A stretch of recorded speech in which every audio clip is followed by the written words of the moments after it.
इसे मौत की दुनिया कहते हैं, यहाँ मरने वाले रहते हैं। इसे मौत की दुनिया कहते हैं। न कोई गम ना कोई बेचैनी है, ना कोई तकलीफ़ किसी को सहनी है।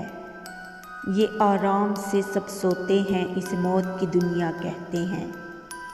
बस हर तरफ अंधेरा है, यहाँ कुछ ना तेरा मेरा है। ना एक दूजे से लड़ते हैं, इसे मौत की दुनिया कहते हैं। ये साया जिस पर आ जाए वो तन्हा होकर रह जाए। यूं ही सालों साल गुजरते हैं, इसे मौत की दुनिया कहते हैं।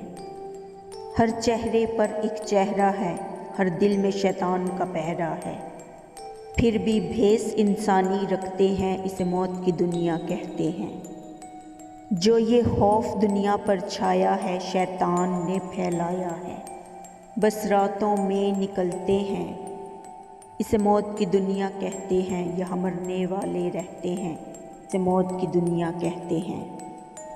तो प्यारे दोस्तों, अगर आप सबको मेरी हैलोवीन की वीडियो पसंद आए तो मेरी आप सबसे गुजारिश है कि प्लीज़ मेरे चैनल को सब्सक्राइब करें, वीडियो को लाइक करें, शेयर करें, कमेंट्स करें और हमेशा दुआ में याद रखें। खुदा आप सबके भी साथ हो।